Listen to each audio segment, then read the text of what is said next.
नमस्कार मित्रांनो, मी सोहम पवार. मित्रांनो, 13 मार्च 2024 रोजी धडाकेबाज असे 25 शासनाने निर्णय घेतलेले आहेत.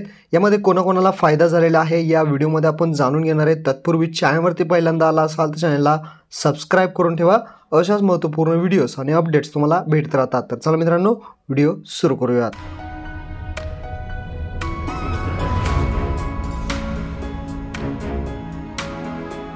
तर मित्रांनो, तुम्ही पाहू शकता महत्त्वाचे जे काही निर्णय आहेत ते घेण्यात आलेले आहेत. काय काय निर्णय आहेत, एक एक निर्णय तुम्हाला सांगतो. पहिला निर्णय तुम्ही पाहू शकता, मंत्रिमंडळ निर्णय 13 मार्च 2024 रोजी घेण्यात आलेला आहे. भोगवटा मूल्य जे आहे ते कमी करण्याचा निर्णय घेण्यात आलेला आहे. राज्यातील सहकारी संस्थांचे भोगवटादार वर्ग 2 पासून वर्ग 1 मध्ये जे काही रूपांतरित आहे ते करण्याकरिता भोगवटा मूल्यांची जी काही रक्कम आहे ती 15% 10% करण्याचे मुख्यमंत्र्यांनी आदेश दिलेले आहेत. सहकारी संस्थांच्या स्वयंपूर्णविकारासाठी इथे भोगवटा मूल्य 5% इतके राहणार आहे. हे झालं पहिला. त्यानंतर दुसरा निर्णय पाहू शकता तुम्ही, इथे मंगळवेढा उपसा सिंचन आहे या योजनेस मान्यता दिलेली आहे. सोलापूर जिल्ह्यातील मंगळवेढा तालुक्यातील उपसा सिंचन योजनेस मान्यता देण्याचा निर्णय, या योजनेमुळे 17,178 हेक्टर क्षेत्र हे सिंचनाखाली येणार आहे.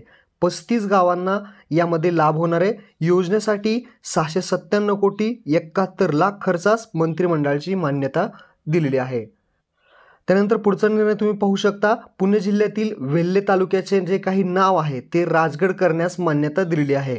पुणे जिल्ह्यातील वेल्हे तालुक्याचे नाव हे राजगड आता होणार आहे. या संदर्भात लोकप्रतिनिधींनी वेळोवेळी केलेल्या मागण्या व स्थानिकांच्या लोकभावना तसेच वेल्हे तालुक्यातील ग्रामपंचायतींनी केलेला ठराव लक्षात घेऊन नाव बदलण्याची जी काही नियमानुसार आवश्यक कारवाई आहे ती आता करण्यात येणार आहे.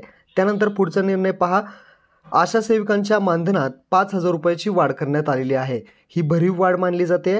राज्यातील आशा सेविकांना राज्य शासनाच्या निधीतून ही जी वाढ आहे ही 5,000 रुपयाची वाढ करण्यास मान्यता सुद्धा मिळालेली आहे.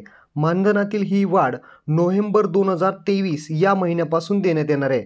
म्हणजेच ही वाढ मागच्या महिन्याची सुद्धा मिळणार आहे, ज्यामध्ये नोव्हेंबर 2023 पासून मार्च 2024 पर्यंत या कालावधीमध्ये वाढीव दराने मानधनाची जी काही रक्कम आहे ती आता आशा सेविकांना मिळणार आहे. यामध्ये 200 कोटी आणि 961 कोटी रक्कम मान्य करण्यात आलेली आहे. आता पुढचा निर्णय पाहू शकता तुम्ही, मानसेवी वैद्यकीय अध्यापकांच्या सुद्धा मानधनामध्ये वाढ करण्यात आलेली आहे.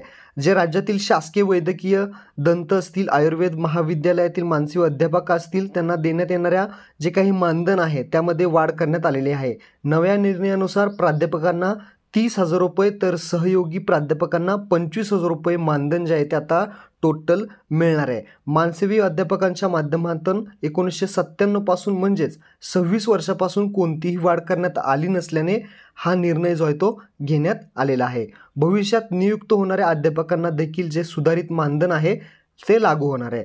त्यानंतर पुढचा निर्णय पहा, म्हसळा तालुक्यातील युनानी महाविद्यालय या संदर्भात जो निर्णय आहे, रायगड जिल्ह्यातील म्हसळा तालुक्यातील मौजे सावर येथे शासकीय युनानी महाविद्यालय व 100 रुग्णखाटांचे रुग्णालय स्थापन करण्यास मंत्रिमंडळाची मान्यता दिली आहे. या महाविद्यालयात 100 विद्यार्थ्यांना प्रवेश मिळणार आहे. यासाठी येणाऱ्या 338 कोटी 35 लाख रुपयास खर्चास मान्यता दिलेली आहे. आयुष मंत्रालयाच्या आयुर्वेद, युनानी, होमिओपॅथी, योगा व सिद्ध या पारंपरिक शस्त्रांना प्रोत्साहन देण्यासाठी हा निर्णय सुद्धा घेण्यात आलेला आहे. राज्यात सध्या 3 अनुदानित आणि 4 विनाअनुदानित अशी 7 युनानी महाविद्यालयात असून त्यातून 420 विद्यार्थ्यांनी शिक्षण घेत आहेत. आता पुढचा निर्णय पहा, ज्यामध्ये पोलीस पाटलांच्या सुद्धा मानधनात भरीव वाढ जे आहे ते आता मिळणार आहे आणि महिन्याला आता 15,000 रुपये पोलीस पाटलांना दिले जाणार आहेत.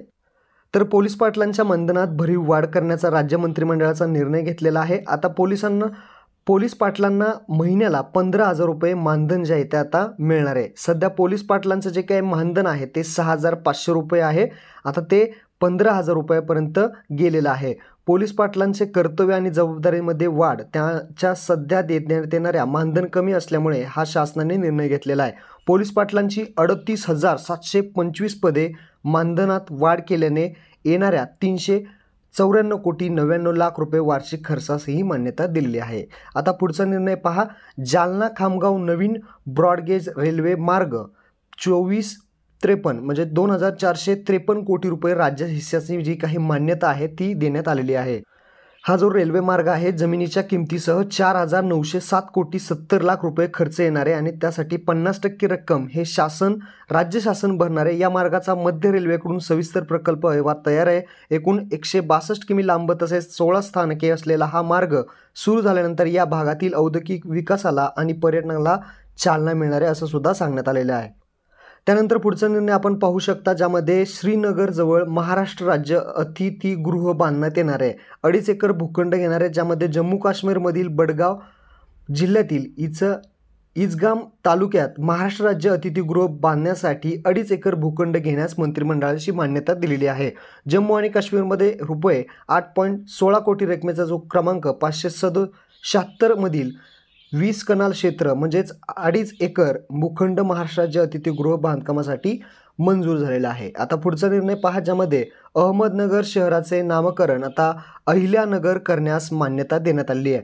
अहमदनगर शहराचे तसेच जिल्ह्याचे नामकरण अहिल्यानगर करण्यास मंत्रिमंडळाची मान्यता। अहमदनगर शहराचे नाव बदलण्याची अनेक लोकप्रतिनिधींची, नागरिकांची व संघटनांची मागणी होती आणि विभागीय आयुक्त नाशिक यांच्याकडे माहिती व अहमदनगर महापालिकेचा ठराव देखील राज्य शासनाकडे प्राप्त झालेला आहे। गृह मंत्रालयाच्या सुधारित मार्गदर्शक तत्वानुसार अहिल्यानगर नामकरण करण्याची शिफारस होती। केंद्राची मान्यता मिळाल्यानंतर अहमदनगर जिल्हा, तालुका तसेच महानगरपालिका यांच्या नामांतराची कार्यवाही महसूल व नगरविकास विभागाकडून करण्यात येणार आहे। आता राज्य शासनाची मान्यता मिळालेली आहे, केंद्राची मिळाली की लगेच याची जी काही प्रोसेस आहे होईल। आता पुढचा निर्णय पहा, मुंबई उपनगरातील वाहतुकीचा मार्ग जो आहे तो आणखी मोकळा होणार आहे। उत्तन ते विरार सागरी सेतू मार्गास मान्यता सुद्धा आता मिळालेली आहे। आता पुढचा निर्णय पहा, नवतंत्रज्ञानाचा समावेश असलेली मराठी भाषा धोरण जाहीर करण्याचा निर्णय घेण्यात आलेला आहे। तुम्हाला माहितीच असेल, ChatGPT सारखी जी काही प्रणाली आहेत ते आता येत आहेत, त्यामुळे हा महत्त्वपूर्ण निर्णय जो आहे तो घेण्यात आलेला आहे। विविध बोली भाषांचे जे काही प्रमाण आहे ते मराठी भाषेचे अनुवाद करण्यासाठी सुद्धा याचा होणार आहे। मराठी भाषा धोरणासाठी व्यवहार क्षेत्रात सुद्धा याचा फायदा होईल असं सुद्धा सांगण्यात आलेलं आहे। पुढचा निर्णय पहा, ज्यामध्ये कोल्हापूर सांगली जिल्ह्यातील पूर नियंत्रणासाठी जागतिक बँकेकडून अर्थसहाय्य। आता लक्षात ठेवा, कोल्हापूर व सांगली जिल्ह्यात पूर्व आणि आपत्ती नियंत्रणासाठी जागतिक बँकेच्या सहाय्याने महाराष्ट्र प्रतिसादक्षम विकास कार्यक्रम राबवण्यास मंत्रिमंडळाने मान्यता दिलेली आहे। 2,240 कोटी अर्थसहाय्य जागतिक बँकेकडून घेण्यात येणार आहे आणि हा प्रकल्प 3,200 कोटी रुपयाचा असून 30% म्हणजेच 960 कोटी रुपये राज्य शासनाचा उपलब्ध करून देणार आहे। त्यानंतर पुढचा निर्णय आहे, ज्यामध्ये कृषी वाहिनींचे सौर ऊर्जीकरण करण्यासाठी SBI कडून बँकेकडून कर्ज घेण्यात येणार आहे। ज्यामध्ये या निर्णयानुसार योजनेचे दरवर्षी 1 लाख याप्रमाणे 5 वर्षात 5 लाख जे काही सौर कृषी पंप आहे ते वितरण करण्यास शेतकऱ्यांना मदत होणार आहे आणि त्यासाठी आता SBI कडून जे काही कर्ज आहे ते इथे घेण्यात येणार आहे। त्यानंतर पुढचा निर्णय आहे, ज्यामध्ये पशुसंवर्धन व दुग्ध व्यवसाय विभागाची एकत्रीकरण करून पुनर्रचना। ज्यामध्ये पशुसंवर्धन आयुक्तालय व दुग्ध व्यवसाय आयुक्तालय एकत्रित करून पुनर्रचना आयुक्त पशुसंवर्धन व दुग्ध व्यवसाय असे होणार आहे। ज्यामध्ये 351 तालुक्यांमध्ये पशुसंवर्धन अधिकारी कार्यालय सुरू करण्यात येणार आहे। ज्यामध्ये 317 तालुक्यांमध्ये तालुका पशुवैद्यकीय चिकित्सालय सुद्धा सुरू करण्यात जाणार आहे। पुढचा निर्णय पहा, ज्यामध्ये मुख्यमंत्री ग्रामसडक योजनेअंतर्गत 23,000 किलोमीटर रस्ते बांधण्यात येणार आहे। ज्यामध्ये 2024-25 म्हणजेच या वर्षात 10,000 किमी रस्ते जे आहेत ते बांधण्यात येणार आहेत। त्यामध्ये तत्कालीन वित्तमंत्र्यांची ग्रामीण भागातील रस्ते विकास 40,000 किमी लांबीची कामे सुद्धा यामध्ये जाहीर केलेली आहेत। पुढचा निर्णयामध्ये पहा, महानंद दूध संघाची जी काही स्थिती आहे ती आता सुधारणार आहे।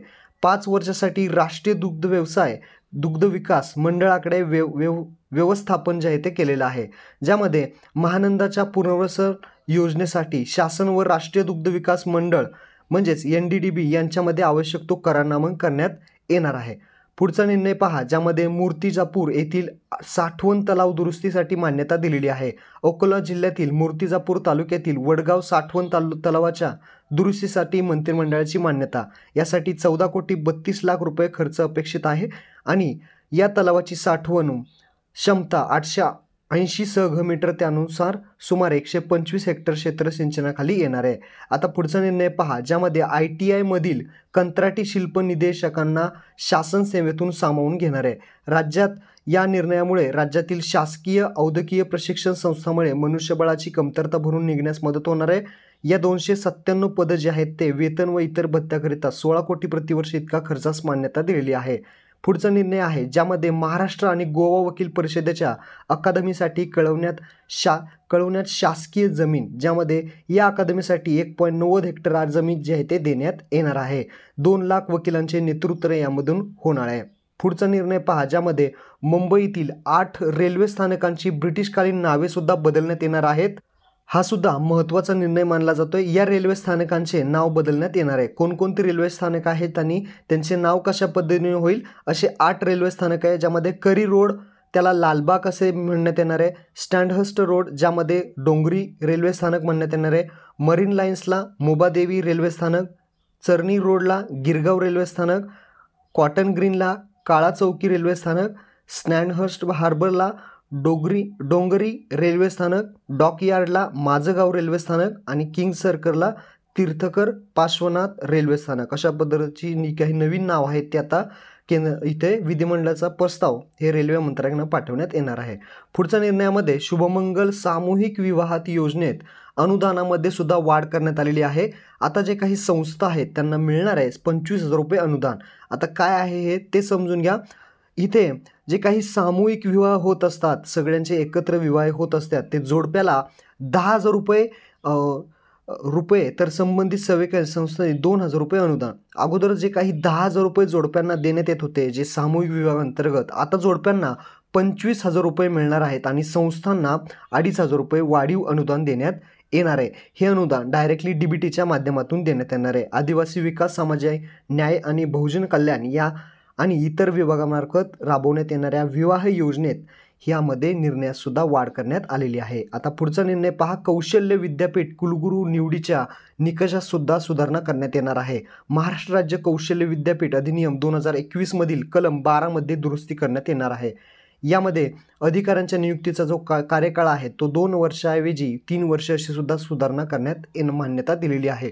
आता पुढचा निर्णय आहे, ज्यामध्ये राष्ट्रीय आरोग्य अभियानातील कंत्राटी कर्मचाऱ्यांना शासकीय सेवेत सामावून घेण्याचा निर्णय जो आहे तो घेण्यात आलेला आहे.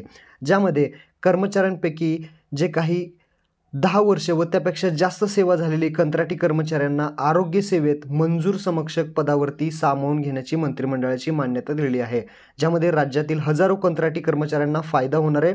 आणि शेवटचा जो निर्णय आहे तो आहे, केंद्राच्या सहाय्याने लहान शहरांमध्ये अग्निशमन सेवा बळकट करणार आहे. राज्यात 153 कोटी हिश्श्याला सुद्धा मान्यता दिलेली आहे. तर महत्त्वपूर्ण असे हे 25 निर्णय होते. आपल्या मित्रांना नक्की शेअर करा. धन्यवाद. जय हिंद, जय महाराष्ट्र.